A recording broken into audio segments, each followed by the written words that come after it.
کر لو یہ سفید ٹوپی والے ذرا قریب کو آ جاؤ، کالی جوار کٹ والے بھی،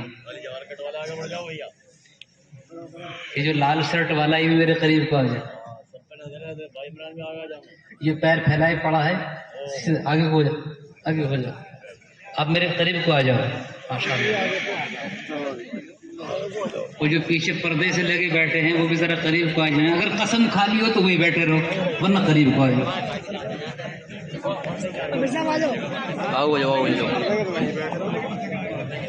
ونتوکل علیہ ونعوذ باللہ من شرور انفسنا ومن سیئات اعمالنا من يهده الله فلا مضل له ومن يضلله فلا هادي له ونشهد أن لا إله إلا الله وحده لا شريك له ونشهد أن سيدنا ومولانا وحبيبنا وشفيعنا وسندنا محمدا عبده ورسوله أما بعد فأعوذ بالله من الشيطان الرجيم بسم الله الرحمن الرحيم واتقوا فتنة لا تصيبن الذين ظلموا منكم خاصة صدق الله مولانا العظيم۔ وعن أبي هريرة رضي الله تعالى عنه قال قال رسول الله صلى الله عليه وسلم من يأخذ عني لهؤلاء الكلمات فيعمل بهن أو يعلم من يعمل بهن فقال أبو هريرة رضي الله تعالى عنه أنا يا رسول الله قال فأخذ بيدي فعد خمسا فقال النبي صلى الله عليه وسلم اتق المحارم تكن أعبد الناس وارض بما قسم الله لك تكن أغنى الناس وأحسن إلى جارك تكن مؤمنا وأحب للناس ما تحب لنفسك تكن مسلما ولا تفسد الزحك فإن كثرة الزحك تميت القلب أو كما قال صلى الله عليه وسلم۔ یا رب تو ہمیں ایسی تابندہ سحر دے دے، آمین کہہ دے زور سے، آمین۔ یا رب تو ہمیں ایسی تابندہ سحر دے دے ظلمات زمانہ سے جو ہم کو مفر دے دے، کردار صحابہ کا ہم کو بھی عطا کر دے، کردار صحابہ کا ہم کو بھی عطا کر دے، طوفان بلا میں بھی جینے کا ہنر دے دے، عثمان کی سخاوت دے، حیدر کی شجاعت دے، آمین آمین۔ عثمان کی سخاوت دے، حیدر کی شجاعت دے، حیدر کی شجاعت دے، عثمان کی سخاوت دے، اوصاف جمیلہ سب ابو بکر و عمر دے دے، آنکھیں وہ عنایت ہوں روئیں جو تیرے غم میں، آنکھیں وہ عنایت ہوں روئیں جو تیرے غم میں، ہر اشک ندامت کو تنویر گوہر دے دے، آمین۔ محترم بزرگوں، نوجوان دوستوں اور دینی بھائیوں، اسٹیج پر تشریف فرما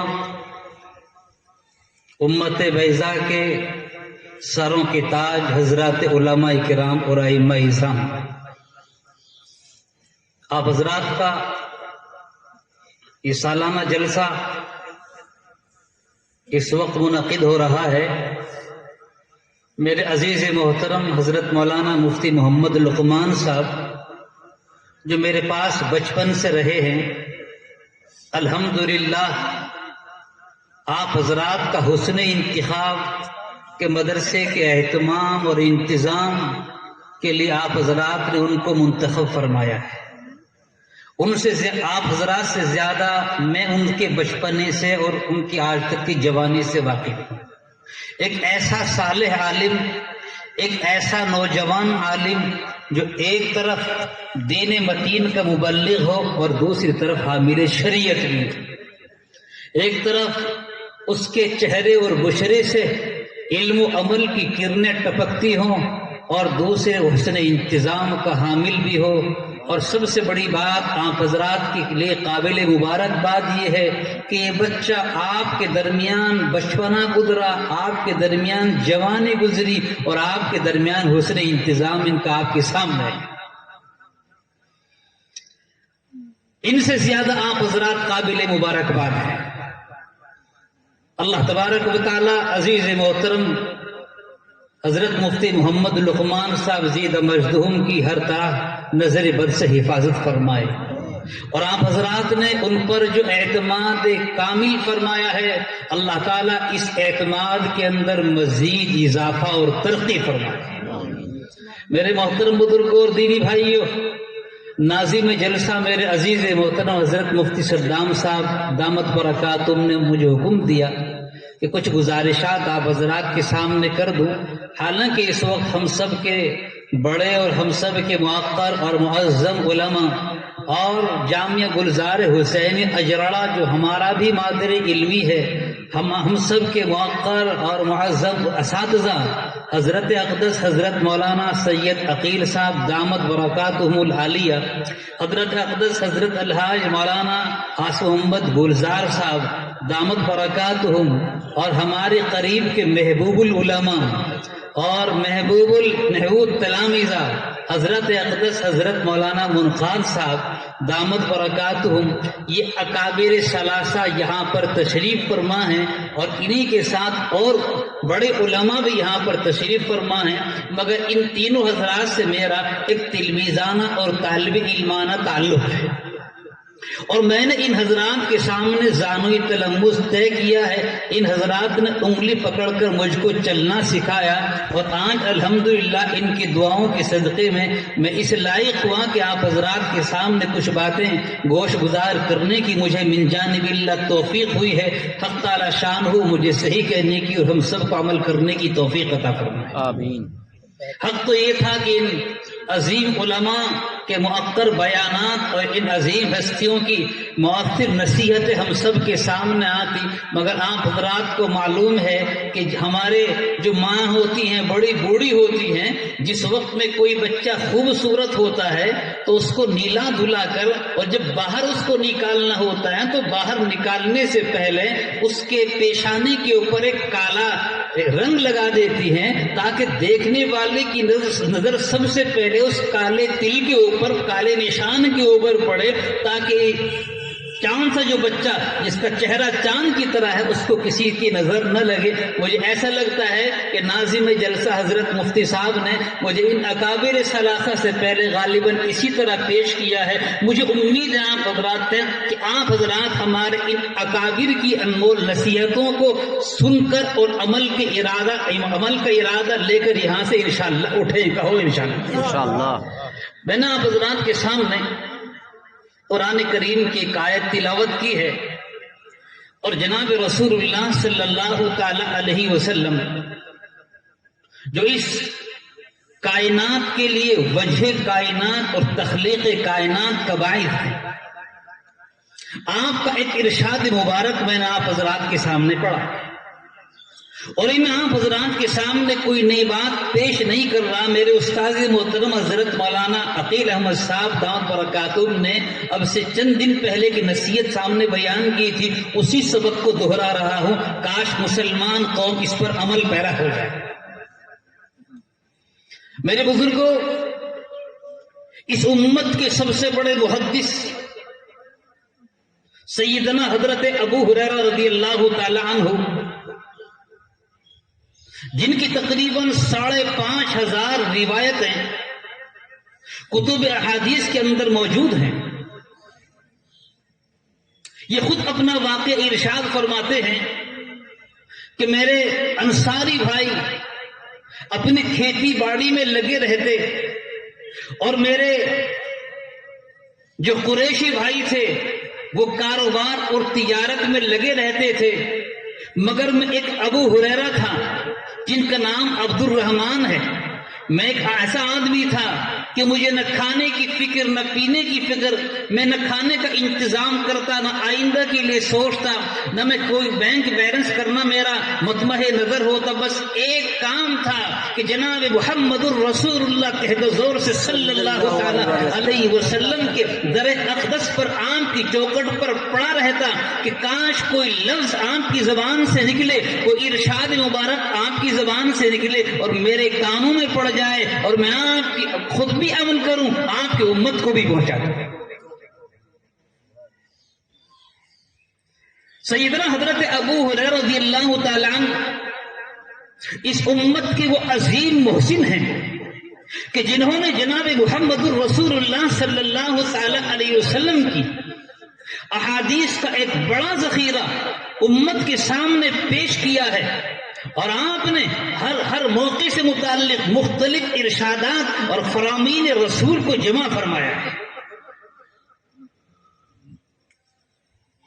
آپ ارشاد فرماتے ہیں کہ ایسا ہوا کرتا کہ بھوک کی وجہ سے مجھے بے ہوشی تاری ہو جایا کرتی اور میں راستے کے اندر پڑ جاتا، لوگ مجھ کو بے ہوش سمجھ کر، مجھے مرگی کا دورہ سمجھ کر میری گردن کے اوپر پیر رکھتے کہ شاید ابو ہریرہ کو مرگی کا دورہ پڑ گیا ہے، مگر رب کعبہ کی قسم مجھے نہ کوئی مدہوشی تھی اور نہ مجھے کسی طرح کا جنون تھا، مجھے صرف بھوک ہوا کرتی تھی جس کی وجہ سے میں پریشان رہا کرتا تھا۔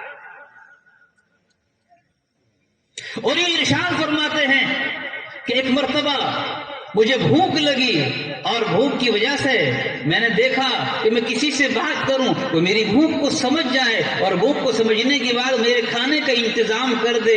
میں نے مختلف صحابہ کرام سے ملاقات کی، حضرت فاروق اعظم رضی اللہ تعالیٰ عنہ سے ملاقات کی، میں نے کوئی مسئلہ پوچھا، انہوں نے بتایا اور آگے چل دیے۔ میں نے صدیق اکبر رضی اللہ تعالیٰ عنہ اللہ اکبر کبیرہ، میں نے ان سے مسئلہ پوچھا، انہوں نے بتایا، آگے چل دیے، وہ بھی نہ سمجھ سکے۔ اتفاق سے آخری مرتبہ جناب محمد الرسول اللہ صلی اللہ تعالی علیہ وسلم کی خدمت میں حاضر ہوا اور عرض کیا، حضرت ایسی ایسی بات ہے، رسول پاک علیہ الصلوۃ والسلام جن کے بارے میں خدا آپ نے ارشاد فرمایا اوتیت جوامع الکلم، مجھے اللہ نے جوامع الکلم ارشاد فرمائے ہیں اور اللہ نے مجھ کو اولین اور آخرین کا علم عطا فرمایا ہے۔ ابو ہریرہ کی بھوک آپ سے کہاں چھپ سکتی تھی؟ آپ نے پوچھا، ابو ہریرہ ایسا لگتا ہے تمہیں بھوک لگ رہی ہے؟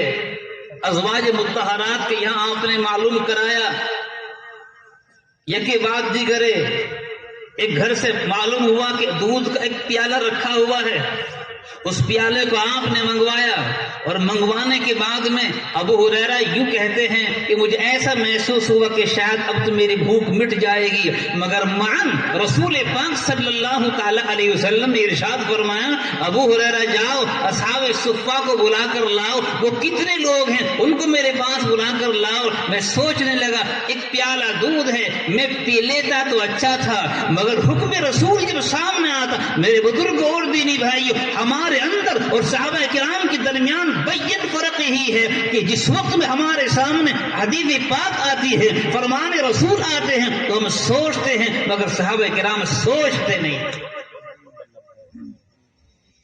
سیدنا حضرت علی رضی اللہ تعالیٰ عنہ ارشاد فرماتے ہیں کہ خدا کی قسم اگر جنت اور جہنم میرے سامنے آ جائے، میرے یقین میں ذرہ برابر اضافہ نہیں ہوگا۔ میں نے فرمان رسول پر ایسا یقین کیا کہ سامنے آنے کے بعد اس میں کوئی اضافہ نہیں ہو سکتا۔ سیدنا حضرت ابو ہریرہ رضی اللہ تعالیٰ عنہ ارشاد فرماتے ہیں کہ آپ نے فرمایا کہ سامنے صفہ کو بلا کر لاؤ، فرماتے کہ میرے پیروں کے نیچے سے زمین نکل گئی، ایک پیالہ دودھ ہے کیا ہوگا، مگر حکم رسول تھا، میں چلا گیا، تعمیل ارشاد کے علاوہ کوئی چارہ کار نہ تھا، میں گیا بلا کر لایا، ان کی تعداد تقریباً 70 لوگوں کی تھی۔ اللہ کے نبی صلی اللہ تعالی علیہ وسلم نے ارشاد فرمایا، ابو ہریرہ لو یہ پیالہ لو اور پلانا شروع کرو۔ میں نے پلانا شروع کیا، ایک کے بعد دیگرے پلاتا رہا، یہاں تک کہ تمام صحابہ کرام جو صحابہ صفہ سے تعلق رکھنے والے تھے سب نے پیا۔ اللہ کے نبی علیہ الصلوۃ والسلام مسکرائے اور پھر فرمائے، ابو ہریرہ اب تم پیو۔ آپ نے پینا شروع کیا، پیتے رہے، آپ نے فرمایا اور پیو، یہاں تک کہ ابو ہریرہ فرماتے ہیں کہ میں نے کہا یا رسول اللہ اب تو مجھ سے پیا نہیں جاتا، پھر آپ نے وہ پیالہ لیا اور اللہ کا نام لے کر اس کو پی لیا. یہ ابو ہریرہ رضی اللہ تعالیٰ عنہ ہیں جنہوں نے اس قدر جفا کشی کے ساتھ علم کو حاصل کیا. انہی سے منقول ایک روایت جناب محمد الرسول اللہ صلی اللہ تعالی علیہ وسلم کی میں نے آپ کے سامنے پیش کی ہے. اس کا مختصر سے مفہوم عرض کر کے بات پوری کر رہا ہوں. ارشاد فرماتے ہیں کہ اللہ کے نبی علیہ السلام نے فرمایا من یاخذ عنی لہؤلاء کلمات، تم میں سے کون آدمی ایسا ہے کہ جو مجھ سے چند باتیں سیکھ لے، میری چند باتوں کو پکڑ لے، فیعمل بہن، اور ان پر عمل کر لے. آپ حضرات عمل کے ہاتھ اٹھا کر وہ تیار ہیں انشاءاللہ. فیعمل بہن، ان پر عمل کر لے، اور یعلم من یعمل بہن، یا کسی ایسے آدمی کو بتا دے جو ان پر عمل کر سکے. فقال ابو ہریرہ یوں فرماتے ہیں انا یا رسول اللہ، اللہ کے رسول، روز و شب، رات اور دن، صبح اور شام میرے پڑے رہنے کا مقصد تو در رسالت پر یہی ہے کہ میں آپ کے فرامین کو جمع کروں اور ان کے اوپر عمل کروں. فرمایا انا یا رسول اللہ، اللہ کے رسول میں حاضر تو ہوں، موجود تو ہوں.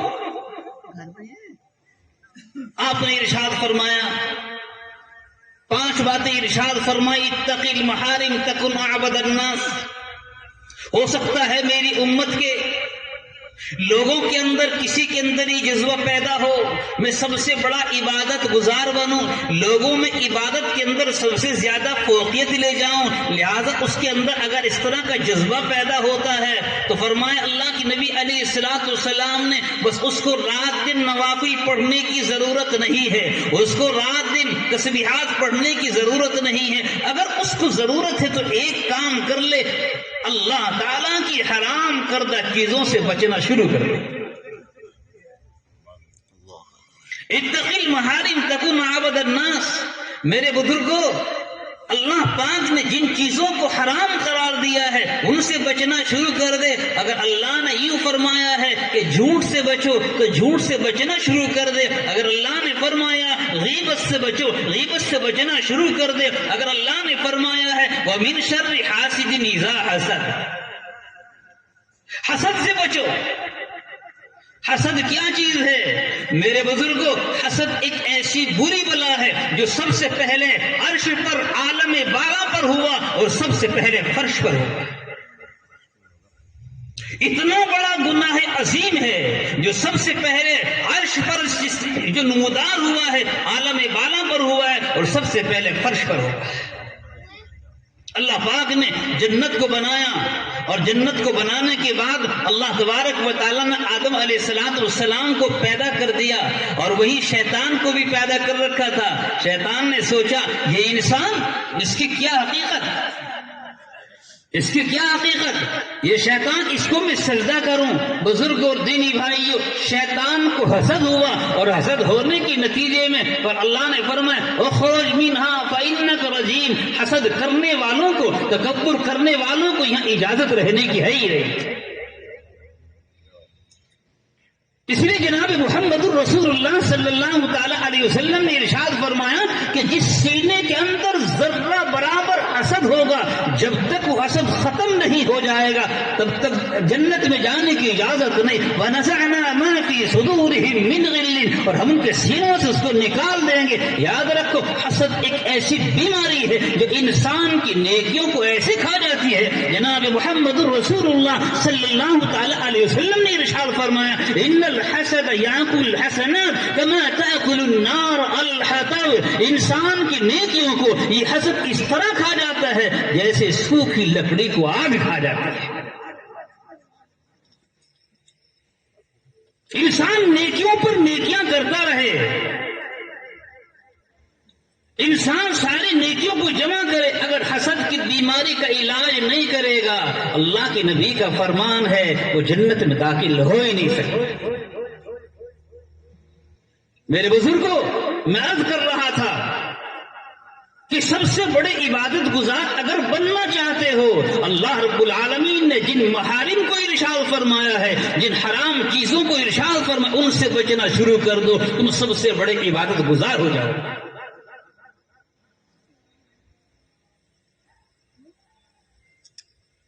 آج کتنے لوگ ایسے ہیں ہم سب لوگ کاشتکار لوگ ہیں.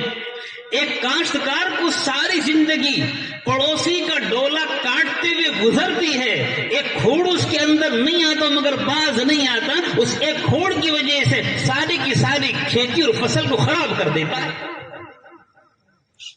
ارشاد فرمایا حضور اکرم صلی اللہ تعالی علیہ وسلم نے اگر کسی آدمی نے بالشت بھر زمین کسی کی ناحق دبائی ہوگی، جب تک وہ اس کو نہیں چھوڑے گا اللہ معاف نہیں کرے گا، اور قیامت کے دن ساتوں زمین تک اس کا حصہ نکال کر اس کے سر کے اوپر ٹوکرا بنا کر رکھ دیا جائے گا.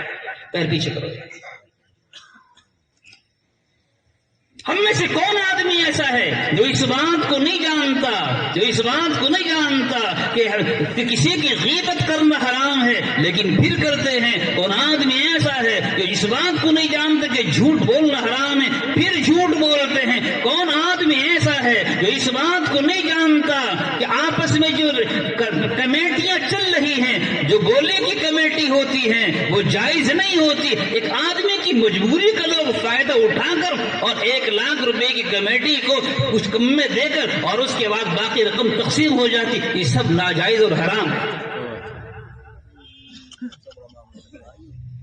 کتنے گھروں کے اندر آج کل ہماری عورتیں قرضہ لے رہی ہیں، قرضہ تقسیم کرنے والے ہفتے ہفتے آ رہے ہیں.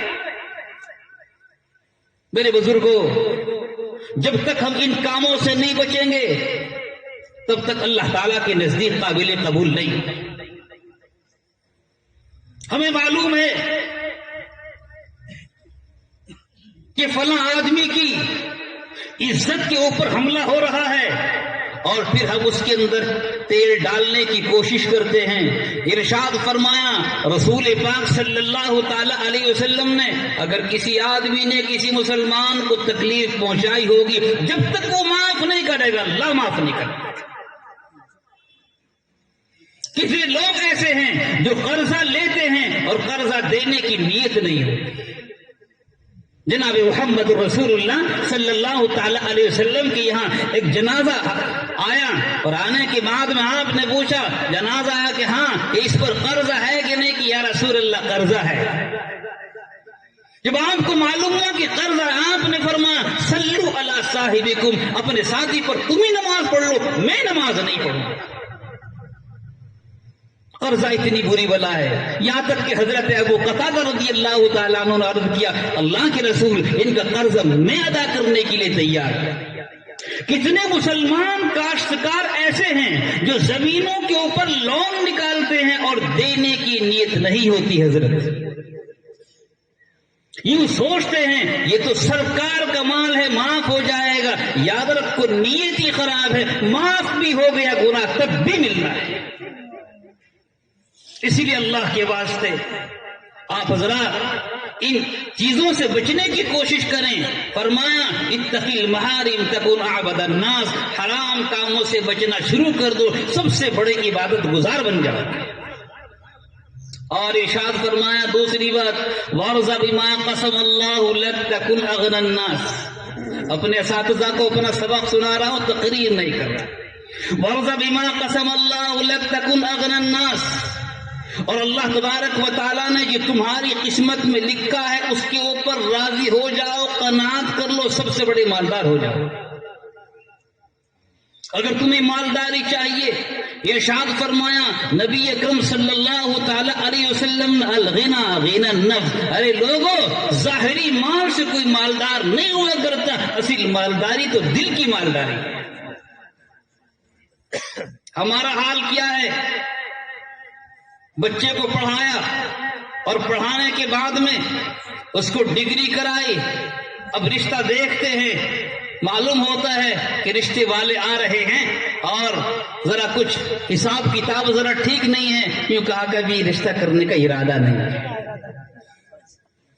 ابھی رشتہ کرنے کا ارادہ نہیں ہے، چونکہ معلوم ہو گیا کہ یہ آدمی ایسا ہے کہ جو ہماری حویث کو اور جس گدھے کو ہم نے پالا ہے اس گدھے کی پوری قیمت ادا نہیں کر سکتا، لہذا رشتہ کرنے کی ابھی ہمیں ضرورت نہیں ہے، ابھی آئندہ دیکھیں گے۔ اور اگر معلوم ہو گیا کہ فلاں چودھری صاحب کے یہاں رشتے والے آئے ہیں اور معلوم ہوا کہ ہاں جگاڑ صحیح ہے، جگاڑ آپ کے لفظ سے بول رہا ہوں ورنہ میری عادت نہیں بولنے کی، معلوم ہوا کہ جگاڑ ٹھیک ہے، تو یوں کہتے ہیں کہ جب فلاں جگہ سے چائے پی کے مہمان فارغ ہو جائیں تو آدھا کپ چائے ہمارے یہاں بھی پی لیں، نیت خراب ہے۔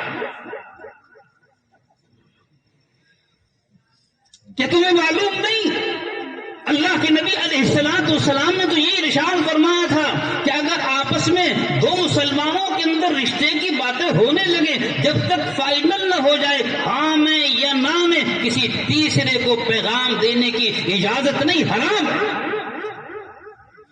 مگر چونکہ مسلمانوں کی نیت خراب ہے، اس لیے بزرگوں اور دینی بھائیوں، اس بیٹے کو پال کر اور پڑھا کر ہم یہ چاہتے ہیں کہ جب تک اس بیٹے کی پوری قیمت وصول نہیں کر لیں گے تب تک ہم اس کا رشتہ نہیں کریں گے۔ اور نتیجہ کیا ہوتا ہے؟ حضرت یہاں پر تشریف فرما ہے، جب آپ کسی ایسے بچے کا نکاح کرتے ہیں اور نکاح کرنے کے بعد میں وہ آدمی دوسرا اپنی بیٹی کی عفت کی خاطر، اپنی عزت کی خاطر وہ ساری چیزوں کو بیچ کر، سود کا قرضہ لے کر، زمینوں کو کسی کو ٹھیکے پر رکھ کر، سارے پامان کو اکٹھا کر کے ہماری اس حوث کو وہ پورا کرنے کی کوشش کرتا ہے، جس کے بارے میں اللہ کے نبی علیہ السلام نے ارشاد فرمایا، اے لوگوں یاد رکھو انسان کے حرص کو کوئی چیز نہیں بڑھ سکتی سوائے قبر کی مٹی کے۔ قبر کی مٹی انسان کی کھوپڑی کو بھرتی ہے، اس کی حرص کی کھوپڑی کو بھرتی ہے، اس کے علاوہ کوئی چیز نہیں بھرتی۔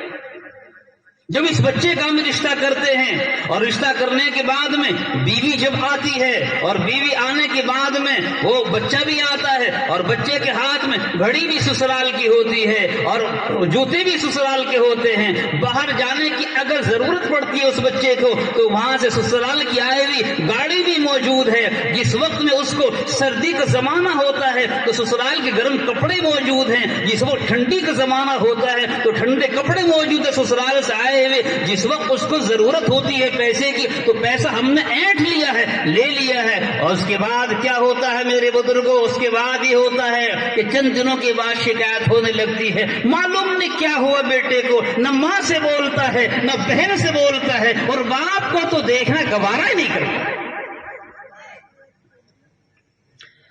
پہنچے اجراڑے میں حضرت کے پاس اور پہنچنے کے بعد حضرت کیا بتاؤں، اتنا محنت سے ہم نے پڑھایا، اس کی تعلیم کا انتظام کیا، ساری ضرورتیں ہم نے پوری کی ہیں، اس کو ہم نے گریجویشن کرایا، ہم نے اس کو LLB کرایا اور اعلیٰ ڈگری دلانے کی کوشش کی ہے، اب ہم نے اس کے رشتہ کر دیا اور رشتہ کرنے کے بعد میں اب اس کا حال یہ ہے نہ ماں کو دیکھتا نہ بیوی کو دیکھتا نہ ہمیں دیکھتا۔ خدا کے واسطے کوئی ایسا تعویذ دے دیجئے کہ اس بچے کا دماغ ٹھیک ہو جائے۔ حضرت یوں فرمائیں گے کہ جس بچے کی قیمت کو تو نے پوری وصول کر لیا ہے، اب اس بچے کے گلے میں ایک تعویذ نہیں، پورا قرآن تعویذ بنا کر ڈال دے گا، یہ صحیح ہونے والا ہے ہی نہیں، تیری خام خیالی ہے۔ اس لیے میرے بزرگوں، ان رشتوں کے سلسلے میں ہمارے علماء بڑی کوشش کرتے ہیں، خاص طور سے ہمارے حضرت مولانا عاصم صاحب گلزار قاسم زید امرتہم مابین لوگوں کے مابین صلح کرانے اور رشتوں کی اصلاح کرانے میں حضرت کا بہت بڑا اہم رول ہے، ہمیں ان کی قدر کرنا چاہیے۔ اس لیے ارشاد فرمایا، دوسری بات عرض کر رہا ہوں، وَرْضَ بِمَا قَسَمَ اللَّهُ لَكَ تَكُنْ أَغْنَى النَّاسِ، اگر سب سے بڑے مالدار بننا چاہتے ہو تو اللہ کے دیوے پر راضی ہو جاؤ۔ کیا آپ کو معلوم نہیں ہمارے اس گاؤں کے اندر کتنے لوگ ایسے ہیں جو کچھ نہیں تھے سب کچھ ہو گئے، اور کتنے لوگ ایسے تھے جو سب کچھ تھے اور کچھ نہیں رہے؟ یہ اللہ کا فیصلہ ہے، یہ مال آنی جانی چیز ہے، اس لیے لوگوں یہ تو آتا اور جاتا رہے گا، مگر ضرورت اس بات کی ہے کہ ہم جناب محمد الرسول اللہ صلی اللہ تعالی علیہ وسلم کے طریقے کے مطابق اپنی شادیوں کو کریں، اپنے نکاحوں کو کریں۔ آج ضرورت اس بات کی ہے کہ وہ لوگ جو اپنی بچیوں کی شادیوں میں نوچندی رچاتے ہیں، انہیں معلوم ہونا چاہیے اگر کسی غریب بچی کی نگاہ میرے اس نوچندی کے اوپر پڑ گئی تو یاد رکھو اس کے دل سے آہ نکلے گی اور وہ یوں کہے گی اگر میرے باپ کے پاس بھی مال ہوتا تو میری شادی بھی اسی طرح ہوتی، پھر یہ شادی نہیں رہے گی، بربادی ہو جائے گی۔ علماء اسی لیے چیخ رہے ہیں اللہ کے واسطے، خدا کے واسطے شریعت مطہرہ کے مطابق عمل کرنا شروع کر دو۔ ہماری وہ غریب بچیاں جن کے باپ کے پاس، جن کے بھائیوں کے پاس وہ مال نہیں ہے، اگر دینا ہے اپنی بچی کو شوق سے دو، دینے کو کوئی منع نہیں کرتا۔ شریعت مطہرہ نے مستقل میراث کا دروازہ کھولا ہے، لیکن نوچندی سجا کر مت دو خدا کے واسطے۔ تیسری بات ارشاد فرمائی وَأَحْسِنْ إِلَىٰ جَارِكَ تَكُنْ مُؤْمِنًا، اپنے پڑوسی کے ساتھ حسن سلوک کرو گے تو پکے مومن بن جاؤ گے۔ قربان جائیے جناب محمد الرسول اللہ صلی اللہ تعالی علیہ وسلم پر کہ جو صرف مسلمانوں کی نبی نہیں، اچھی طرح سن لو کان کھول کر، جس طریقے سے اللہ رب العالمین اس پوری مخلوق کا خالق کل ہے، اسی طریقے سے جناب محمد الرسول اللہ صلی اللہ تعالی علیہ وسلم اس پوری امت اور پوری انسانیت کے نبی ہیں۔ ہمیں یاد رکھنا چاہیے اللہ نے آپ کو کسی خاص قوم کے لیے نہیں بلکہ آپ کو کافۃ للناس نبی اور رسول بنایا ہے۔ اسی طرح سے اللہ کی کتاب تمام لوگوں کے لیے کتاب ہدایت ہے۔ دنیا میں رہنے کے بعد اگرچہ ساتھ منسوب کرے، اپنے آپ کو عیسائیت کے ساتھ منسوب کرے، اپنے آپ کو وہ مجوسی کہلائے، اپنے آپ کو سناتن دھرمی کہلائے، اپنے آپ کو جینی کہلائے، اپنے آپ کو یہودی کہلائے، کسی بھی مذہب سے اپنے آپ کو شمار کرے، مگر تمام کے تمام لوگ جناب محمد رسول اللہ صلی اللہ علیہ وسلم کی امت میں شامل ہیں۔ اسی لیے مسلمانوں، آج ہمیں تو یہ چاہیے تھا، آج ہم واویلا مچاتے ہیں، ہمارے اوپر ظلم و ستم ہو رہا ہے، لوگ ہمارے ساتھ میں کھلواڑ کر رہے ہیں، ہماری عزت نیلام ہو رہی۔ ہمیں یاد رکھنا چاہیے جناب محمد الرسول اللہ صلی اللہ علیہ وسلم نے ارشاد فرمایا، اے لوگو ان قلوب بنی آدم بین اصبع الرحمن یتصرف کیف یشاء، تمہیں معلوم ہونا چاہیے ساری دنیا کے انسانوں کے دل اللہ کے بنائے ہیں۔ جب اللہ چاہتا ہے تو محبت ڈالتا ہے، جب اللہ چاہتا ہے تو نفرت ڈالتا ہے۔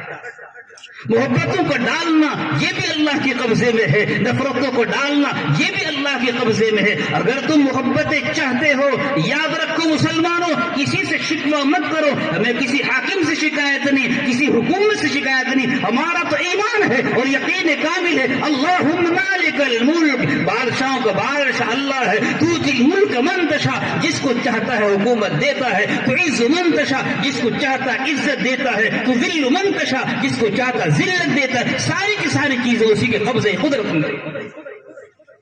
ہمیں کسی سے کوئی شکایت نہیں۔ مسلمانوں، تمہارے حالات پارٹیوں کے بدلنے سے نہیں بدل سکتے، رب کعبہ کی قسم تمہارے حالات حکومتوں کے بدلنے سے نہیں بدل سکتے۔ اگر تمہارے حالات بدلیں گے تو اعمال کے بدلنے سے بدلیں گے۔ اعمال کو بدلو، اللہ کے فیصلے بدلیں گے۔ اس لیے ارشاد فرمایا اپنے پڑوسی کے ساتھ حسن سلوک کرو۔ قربان جائیے نبی اکرم صلی اللہ تعالی علیہ وسلم کی ذات گرامی پر آپ نے یہ ارشاد نہیں فرمایا اگر تمہارا پڑوسی مسلمان ہو اس کے ساتھ تو اچھا سلوک کرو، اور اگر کوئی غیر ایمان والا یہودی ہو، عیسائی ہو، سناتن دھرمی ہو یا بودھ ہو یا جینی ہو، اس کے ساتھ حسن سلوک نہ کرو۔ کیوں؟ اس لیے کہ آپ تو ہر ایک کے نبی ہیں۔ اس مسلمان کی ذمہ داری ہے اپنے پڑوسی کے ساتھ اچھا سلوک کرے. ارشاد فرمایا واللہ لا یؤمن، خدا کی قسم وہ آدمی مومن نہیں ہو سکتا. قیل من ہوا یا رسول اللہ، اللہ کے رسول فرما تو دیجیے کون آدمی ہے جس کے بارے میں آپ قسم کھا کر ارشاد فرماتے ہیں وہ مومن نہیں ہو سکتا. ارشاد فرمایا لا یأمن جارہ بوائقہ، جس کے ظلم و ستم سے پڑوسی محفوظ نہ ہو وہ مسلمان نہیں ہو سکتا.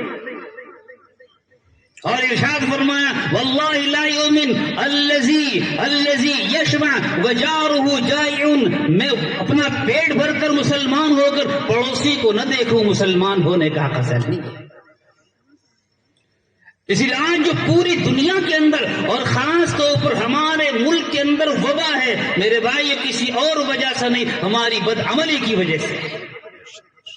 اگر مسلمان اس بات کا تہیہ کر لے، اس بات کا ارادہ کر لے کہ کچھ بھی ہو مگر مجھے رسول پاک صلی اللہ تعالی علیہ وسلم کے فرامین پر عمل کرنا ہے، مجھے پکا سچا مومن بننا ہے، خدا کی قسم اللہ تعالیٰ کے فیصلے بدل جائیں.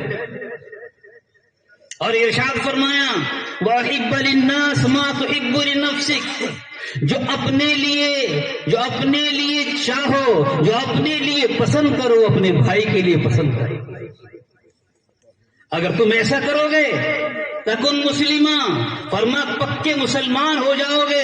ہم یہ چاہتے ہیں میری تو عزت ہو دوسرے کی عزت نہ ہو، مجھے تو دولت ہو دوسرے کو دولت نہ ہو، مجھے تو شہرت ہو دوسرے کو شہرت نہ ہو. خدا کی قسم اللہ کے نبی علیہ الصلوۃ والسلام کا ایک ایک کلمہ ایسا ہے جو حرز جاں بنانے کے قابل ہے. آپ نے فرمایا احب للناس، جب تک تمہارا یہ عمل نہیں ہوگا کہ جو اپنے لیے پسند کرو اپنے بھائی کے لیے پسند کرو، مسلمان پکے طور پر ہو ہی نہیں سکتے. پانچویں بات ارشاد فرمائی، بات پوری کر رہا ہوں ناظم صاحب کے حکم کے مطابق. فرمایا ولا تکثر الضحك فإن كثرة الضحك تميت القلب. لوگوں زیادہ ہنسی مذاق کو ٹھٹا مت کیا کرو. میری گزارش میرے نوجوان دوستوں سے ہے کہ جن کے کانوں کے اندر موبائل کی لیڈ لگی رہتی ہے اور سارا دن گزر جاتا ہے، اور کبھی کبھی تو ایسا ہوتا ہے جب گھر میں جاتے ہیں، گھر میں جانے کے بعد والدین یہ سوچتے ہیں کہ کسی کام کو کہیں، مگر مان ذہن کے اندر یہ بات آتی ہے کہ یہ بھی باہر سے آیا ہے ذرا آرام کر لے گا، صبح کو کام کو بتائیں گے. مگر میرے اس دوست کا، میرے اس ساتھی کا حال یہ ہوتا ہے کہ وہ کانوں کی لیڈ جو دن بھر کام کے اندر لگی رہی ہے، جب رات کا وقت آتا ہے تو یہ رضائی اوڑھ لیتا ہے، چادر تان لیتا ہے اور کانوں کے اندر موبائل کی لیڈ لگی ہوئی ہوتی ہے، اس کو آن کر لیتا ہے، غلط اور فواحش قسم کی تصویر اس کے اندر دیکھتا رہتا ہے، یہاں تک کہ آنکھیں دیکھتے دیکھتے معذور ہو جاتی ہیں. موبائل کہیں گرتا ہے، یہ سو جاتا ہے، ساری رات اس کو اسی طرح گزرتی ہے. صبح جس وقت میں اٹھتا ہے ماں باپ اس بات کے منتظر تھے یہ اٹھے گا حشاش بشاش ہوگا، جس کی بدن میں طاقت ہوگی، ہم کسی کام کو کہیں گے. مگر اس نوجوان کی حالت یہ ہوتی ہے اس وقت صبح کو اٹھتا ہے تو ایسا لگتا ہے جیسے مردہ قبر سے نکل رہا ہے. اسی لیے نوجوان دوستوں ضرورت اس بات کی ہے ہم اپنے کانوں کی بھی حفاظت کریں، ہم اپنی زبانوں کی بھی حفاظت کریں، آپس میں زیادہ ہنسی مذاق ٹھٹا نہ کریں. فرمایا کہ اگر خالی وقت ہے دکان پر اور میلے اور ٹھیلوں کے اندر اور گلی اور کوچوں کے اندر وقت کو مت گزارا کرو. وَلْيَسْعَ كَبَيْتُ، اپنے گھر کے اندر رہا کرو. اپنے گھر میں رہنے سے بہت سارے گناہوں سے حفاظت ہوتی ہے. میرے عرض کرنے کا منشا میرے بزرگوں اور دینی بھائیوں آپ حضرات سے یہ ہے کہ جب تک ہم اپنے آپ کو شریعت مطہرہ پر نہیں جمائیں گے تب تک ہماری زندگی کے اندر چین اور سکون نہیں آئے گا. اللہ تعالی ہم سب کو عمل کی توفیق عطا فرمائے.